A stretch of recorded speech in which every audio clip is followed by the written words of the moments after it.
warahmatullahi wabarakatuh. Halo teman-teman semuanya, selamat datang di podcast Bisik-Bisik, bincang asik, bicara literasi baik. Hari ini kita kedatangan tamu spesial, siswa yang berhasil meraih eligible 1 di SMA Negeri 3 Brebes. Hai Kak Baya, apa kabar? Alhamdulillah, kabar saya baik. Sebelum kita mulai podcastnya, mending kita perkenalan dulu. Mulai nih, langsung aja. Oke. Halo semuanya, selamat sore. Dan perkenalkan, nama saya Muhammad Bahudin. Saya biasa dipanggil Baha. Saat ini saya duduk di kelas 12 F2. Kemudian saya memiliki hobi. Kebetulan nih, saya sedang mencoba untuk hobi menulis.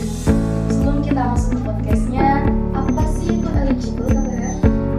Iya, eligible student itu merujuk kepada siswa yang memenuhi syarat untuk mendaftar ke perguruan tinggi negeri melalui jalur seleksi prestasi tanpa tes tertulis. Sebagai pembuka, aku mau tanya dulu nih, gimana rasanya jadi eligible 1 di sekolah? Apa yang pertama kali kakak rasain waktu tahu hasilnya? Pertama-tama saya merasa sangat bersyukur atas komitmen belajar selama ini. Tentunya peringkat paralel ini tidak lepas dari komitmen berkelanjutan setiap semesternya. Saya sendiri tidak memandang tingkat peringkat paralel ini hanya sebagai tiket masuk untuk perguruan tinggi negeri, melainkan validasi bahwa komitmen belajar dan tekun belajar selama setiap semester ini membuahkan hasil.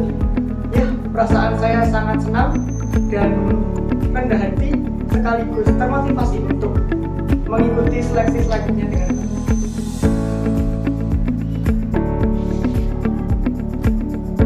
Kalau boleh tahu, PTN dari jurusan mana yang pengen kakak tuju?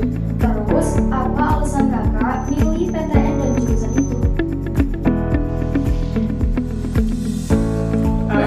Ya, untuk kampus yang saya tuju ya, mungkin saya tidak akan mengatakannya secara langsung karena ini masih rahasia.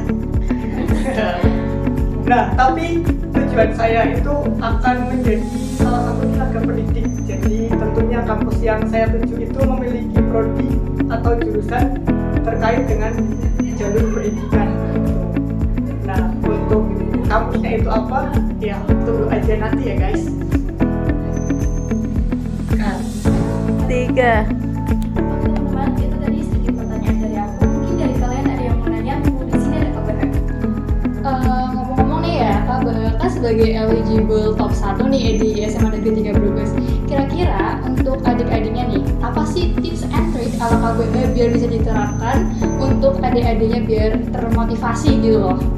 Wah, tips dan trik tentunya ini banyak sekali ya, banyak dijumpai, apalagi kalau misalkan kita melihat media sosial itu banyak sekali motivasi kita untuk menjaga nilai dan mencapai cita-cita. Tapi dari aku sendiri, mungkin yang pertama ada validasi akademik, yaitu perlakukan segala tugas, ulangan, dan proyek secara serius. Karena salah satu nilai yang kurang saja dapat mempengaruhi average atau dapat mempengaruhi rata-rata nilai rapot setiap semesternya. Kemudian yang kedua ada cari titik aman, cari titik kuat dan amankan nilainya. Kuasai 3-5 pelajaran dan jaga nilainya agar tetap stabil. Nah, suatu saat nanti kalau misalkan ada sesuatu yang tidak diinginkan, 3-5 mapel yang menjadi ini akan menjadi pilar untuk mendukung mapel-mapel yang istilahnya apa mungkin kurang. Nah, yang selanjutnya ada jaga keseimbangan. Selain prestasi akademik juga, di samping itu saya menyarankan untuk mengikuti organisasi maupun ekstrakurikuler karena agar tidak hanya terbentuk secara teori saja, tapi juga melatih pengalaman di lapangan seperti organisasi-organisasi OSIS MPK atau ekstrakurikuler yang mendukung untuk menunjang kita untuk mencapai prestasi yang kita taruh di SMA, di sekolah SMA. Dan yang terakhir, mulai dari sekarang tidak ada kata terlambat.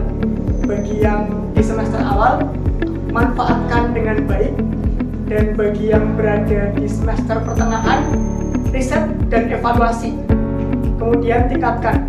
Sekecil apapun peningkatan itu akan sangat bermanfaat dan akan sangat mempengaruhi masa depan. Begitu. Dan kira-kira menurut Kak Baha itu jalur langit gitu perlu banget nggak? Atau kedua itu memang harus seimbang? Karena kan biasanya ada nih yang dapat nilainya gede tapi jalur langitnya itu nggak rendah gitu kan, kayak gitu. Atau kadang jalur langitnya besar, berdoa setiap saat tapi usahanya kecil, itu gimana? Ya, tentunya di samping kita berikhtiar, berusaha, kita juga tidak boleh melupakan yang namanya tawakal. Jadi setelah kita berikhtiar, kita harus melakukannya secara totalitas. Jangan sampai kayak setengah-setengah ataupun mungkin kesannya malas-malasan. Itu jauh dari kata sukses. Dan juga rajin, ada istilah rajin pangkal pandai, menabung pangkal kaya. Nah, di sini orang pandai itu berasal dari mereka yang rajin, bukan dari mereka yang jenius. Nah, dari rajin inilah kita lihat bahwa itu adalah salah satu ikhtiar yang dilakukan untuk mencapai kepandaian. Di samping itu, setelah kita totalitas dalam ikhtiar, sisanya kita serahkan kepada yang di atas, yaitu tawakal. Intinya dua-duanya harus imbang, tidak boleh hanya berikhtiar saja tapi lupa dengan tawakal, ataupun hanya dengan tawakal saja tidak ada usaha. Kalau kata mungkin tidak akan merubah suatu kaum kecuali kaum itu merubahnya sendiri, kecuali kaum itu berusaha sendiri. 1, 2, 3.